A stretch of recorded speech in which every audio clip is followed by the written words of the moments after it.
Good morning. ஒரு long time நினைக்கிறேன், ரொம்ப நாள் கழித்து ஒரு வீடியோ இப்போ தான் போட போகிறேன். நவம்பர் மாதம் இல்லைங்களா, வெளியில் நல்ல காற்று, நல்ல தணுப்பு, நல்ல சில்லுன்னு இருக்குது. காற்றுக்கு அதுக்கும் இதமாக இருக்குது. காலையிலே ஸ்டார்ட் பண்ணிவிட்டேன் என்னுடைய வாக்கு. டீ தான் வழக்கம் போல்.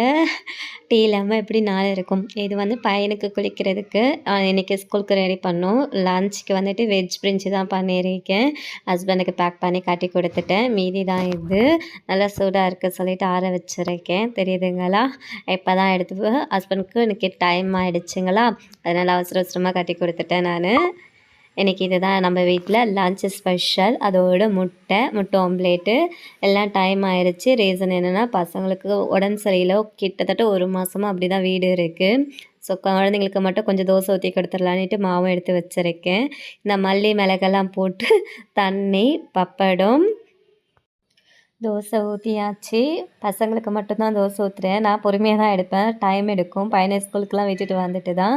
தோசைக்கு பார்த்திங்கன்னா நேற்று வச்ச சட்னி இருக்குது, தக்காளி சட்னி. சுட சுட டீ இப்போ தான் எடுத்து ஃபில்டர் பண்ணி ஊற்றி வச்சுருக்கேன். இனிமேல் தான் பையனுக்கும் கொடுக்கணும். தேங்காய் சட்னியும் இருக்குது, தக்காளி சட்னியும் இருக்குது. ஸோ அதை வச்சு பசங்களுக்கு கொடுத்துருவேன். தண்ணி காஞ்சிருச்சு. இனிமேல் இன்னும் கொஞ்சம் காஞ்சா போதும், குளிப்பாட்டிடுவேன் பிள்ளைய. அவ்வளோதான், பையன் கிளம்பிட்டாங்க.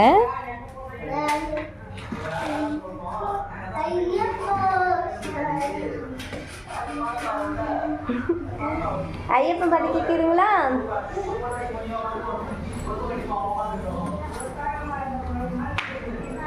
வேணாமா?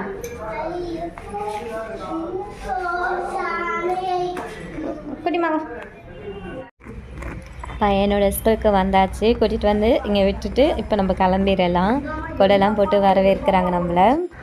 எங்கள் வீட்டு பப்பாளி மரம் இது வச்சு பல வருஷம் ஆச்சு. இப்போ தான் காய கொடுக்குது. ஆனால் ஒன்று இதில் வந்துட்டு பூச்சிலாம் அடிச்சிருச்சு. ஸோ இதுக்கு மருந்து கொடுக்கணும் நாம். முருங்கை மரம் அது பக்கத்து வீட்டுக்கு போயிருச்சு. இனிமேல் கிளையெல்லாம் எப்படி கொண்டு வரணும்னு பார்க்கணும். இதுதான் நம்ம போகிற வர வழி.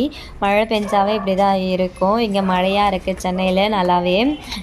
எப்போ வருது எப்போ போகுதுன்னு தான் தெரிய மாட்டேங்குது. வாழை மரம் 2 இருக்குது. பக்கத்து வீட்லேயும் ஏசி இருக்கா, அதனால் வர மாட்டேங்குது. இதான் நம்ம வர வழி. Evening time. இது என்னென்னா, இந்த பழம்பொரி சொல்லுவாங்க இல்லையா, நேந்திரம் பழத்தில், அதுதான் எங்கள் மூத்தார் சாப்பிட்டுட்டு இருக்காங்க. எங்கள் பெரிய நடுமூத்தார் இருக்கார் இல்லையா, அவரோட ஆஃபீஸு அதை தான் வீடியோ போட்டு பார்த்துட்ருக்காங்க. எங்கள் பெரிய மூத்தார், நடுமூத்தார் வேலை செய்கிற கம்பெனி இது, பார்த்துக்கோங்க. அவர் வந்து இங்கே இதை தான் போட்டு பார்த்துட்ருப்பாங்க. ஸோ ஈவினிங் டைமில் டீ இல்லைனா எப்படி, அதனால் டீ போட்டுட்டு பழம்பொரி செய்கிறாங்க ஹஸ்பண்ட் இந்த நேந்திரம் பழத்தில். மூத்தார் வந்து டிவி பார்த்துட்ருக்காங்க, நான் ஹெல்ப் பண்ணிகிட்ருக்கேன். இதுதான் எங்கள் வீட்டோட அப்டேட். வெளியில் நல்ல மழை ஜோனு பெய்யுது. அதுக்கு சூடா டீ, பழம்பொரி, செம்ம காம்போவில். வேணுன்றவங்க வீட்டுக்கு வாங்க, உங்களுக்கும் உண்டு.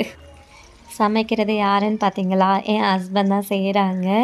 ஸோ நான் வந்துட்டு டீயெல்லாம் நான் தான் போட்டேன். சமைக்கிறது ஹஸ்பண்ட். பசங்கள்லாம் வெளியில் விளையாடிட்டுருக்காங்க. மூத்தார் பையன், மூத்தார், என் பசங்க எல்லோரும் இருக்காங்க. வீடு வந்துட்டு செம்ம ஹாப்பியாக தான் போயிட்டு இருக்குது. என்ன ஒன்று, வீட்டில் உடம்பு சரியில்லாததுனால தான் என்னால் வீடியோஸ் எதுவுமே அப்டேட் பண்ண முடியல. ஸோ இனி பார்க்கணும். எப்படி இருக்குது சொல்லுங்கள். பழம்பொரி ஏற்கனவே கொடுத்துட்டேன் சூடா. இப்போ டீ எல்லாேருக்கும் ஊற்றி எடுத்துகிட்டு போய் கொடுத்துடலாங்களா. எங்கள் மூத்தாருக்கு பசங்களுக்குன்னு சொல்லிவிட்டு எல்லாேருக்கும் டீ எடுத்துட்டேன். இனிமேல் அவங்களுக்கு கொண்டு போய் கொடுக்கணும். மேலே வந்தேனுங்களா, மழை இல்லையா, அதனால் பார்த்தா செம்ம அழகாக இருக்குது. செம்பருத்தி பூ பாருங்கள், மழை பெஞ்சு அந்த தண்ணியோடு பார்க்க எவ்வளோ அழகாக இருக்குது. சூப்பராக இருக்குங்களா. இந்த மார்கழி மாதத்தில் பனித்துளி மேலே ஏதோ ஒரு கவிதை வரும், நல்லாயிருக்கும். அந்த மாதிரி இருக்குது. பூவெல்லாம் கொஞ்சம் கொஞ்சம் தான் கொடுக்குது, நிறைய வர மாட்டேங்குது. நான் ஏதோ பெருசாக எக்ஸ்பெக்டேஷன் வச்சுட்டேன்னு தெரியல. நிறைய அப்படி கீழெல்லாம் கொட்டி கிடக்கும்னு நினச்சேன். பட் 1 2 தான் வருது. ஓகே, மழை பெஞ்சதுனால அப்படி இருக்குது. இது அடுத்த நாள் பசங்களை கூட்டிகிட்டு பள்ளிக்கரணை அந்த குளத்துக்கு தான் போயிருக்கோம். எங்கே போகிறதுன்னு தெரியல. ஸோ கிட்ஸை கூட்டிகிட்டு வெளியில் போகணும் இல்லைங்களா, ஈவினிங் டைம். ஓகே பட்டு, நல்லா மழைங்களா. மழைன்றதுனால குளம் நிறைஞ்சி இருக்குது. ஸோ அதனால் சரி குளத்தை போய் ஒரு விசிட் பண்ணுவோம். ஹஸ்பண்ட் தான் இங்கே கூட்டிகிட்டு வந்தாங்க.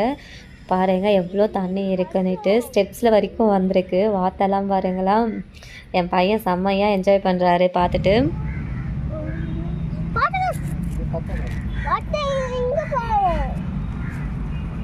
நாங்கள் போன நேரம் கொஞ்ச நேரத்துலேயே மழை பெஞ்சிருச்சு. ஆனால் அதுக்குள்ளேயே நாங்கள் இதெல்லாம் முடிச்சுட்டு வந்துட்டோம். கரெக்டாக மழை பெய்து நாங்கள் கிளம்பிட்டோம். பையன் வந்து இதெல்லாம் பார்த்தாரு.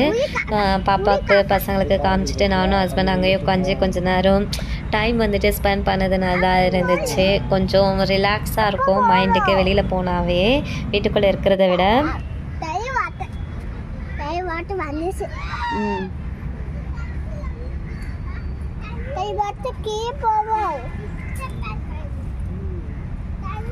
இவ்வளோ பக்கத்தில் வந்து பார்க்குறதுக்கு சூப்பராக இருக்குது. ஜோடியாக போகிறாங்க இவங்க 2 பேர் ஜோடி போகிறான்னு நினைக்கிறேன். அழகாக இருக்குல்ல பார்க்குறதுக்கு, இவ்வளோ கிட்ட பார்க்குறதுக்கு. இது வந்துட்டு கோவில் கோலன்றதுனால கோவிலில் தான் வாங்கி விட்டுருக்காங்கன்னு நினைக்கிறேன். நிறைய இருக்குங்க இந்த டைமில் நிறையா பார்க்கலாம். அதுக்கப்புறம் பார்த்திங்கன்னா வாடி போன நிலத்தை தான் பார்க்க முடியும். தண்ணியில் இது மாதிரியெல்லாம் அதிகமாக பார்க்க முடியாது. ஸோ நாங்கள் 2 பேரும் ஹஸ்பண்ட் ஒய்ஃபையும் உட்காந்துட்டு இவங்க நைட்டில் எங்கே தூங்குவாங்க, எப்படி தூக்கம் வரும், இதெல்லாம் உட்காந்து என் ஹஸ்பண்ட் கிட்ட நான் கொஸ்டின் பண்ணியிருந்தேன். என் ஹஸ்பண்ட் என்னை ஒரு மாதிரி பார்த்துட்டு உன்னையா நான் கல்யாணம் பண்ணேன் அப்படின்ற ஒரு லெவலில் என்னை பார்த்துட்டு இருந்தாங்க. நீங்களே சொல்லுங்கள், இவங்க நைட்டில் எங்கே தூங்குவாங்க, இந்த தண்ணியில் தூங்குவாங்களான்னு நான் கொஸ்டின் பண்ணேன். இது ஒரு குத்தமா? என் ஹஸ்பண்ட் என்ன அப்படி பார்க்குறாரு. இங்கே பாருங்கள், இந்த சைடில் வந்துட்டு நிறைய பெரிய பெரிய மீனெல்லாம் இருந்துச்சு. ஜிலேபி மீன் நல்லா கலர் கலராக இருந்துச்சு. பையனை கூட்டிகிட்டு வந்து பார்த்தோம். பொரி இந்த ப்ரெட்டு இதெல்லாம் எடுத்து போட்டோம் நாங்கள் மீனுக்கு சாப்பிட்றதுக்கு. இவ்வளோ பெரிய ஆமை பாருங்கள். அந்த சைடில் வாத்து, இந்த சைடில் ஆமை, மீன் இதெல்லாம் பார்த்துட்டு கொஞ்ச நேரம் அங்கே விளையாட வச்சுட்டு பசங்களை அதுக்கப்புறம் நாங்கள் வீட்டுக்கு கூட்டிகிட்டு வந்துட்டோம். என்னோடய ஹஸ்பண்டுக்கு ரொம்ப பயம். ஏன்னா நான் இவ்வளோ கிட்ட நின்று பார்க்குறேன்னா அதனால். எனக்கு ஒன்றும் ஆகணுட்டுலாம் கிடையாது. என் கையில் பாப்பா இருக்காங்க. ஸோ அதனால் பார்த்து பத்திரம் அப்படி சொல்லிகிட்டே இருந்தாங்க. பட் மீன் இந்த துளி குதிக்கிறதெல்லாம் செம்மையாக இருந்துச்சு. நல்லா இருக்குங்களா? நைட் டைம் பசங்கள்லாம் தூங்கிட்டாங்க. ஸோ ஒரு 5 நிமிஷம் வாக் பண்ணிவிட்டு போகலாம் அப்படின்னு சொல்லிட்டு வந்திருக்கேன். இங்கே பாருங்கள், ஊரே அடங்கிருச்சு, சத்தமே இல்லை. நான் மட்டும் தான் நிற்கிறேன். ஆனால் பக்கத்து வீட்லேயும் ஆளுங்க இருக்காங்க. லைட் எரியுது. இருட்டு, நிலா வெளிச்சம், தனிமை, இனிமை. எனக்கு ரொம்ப பிடிச்சிருக்கு இது.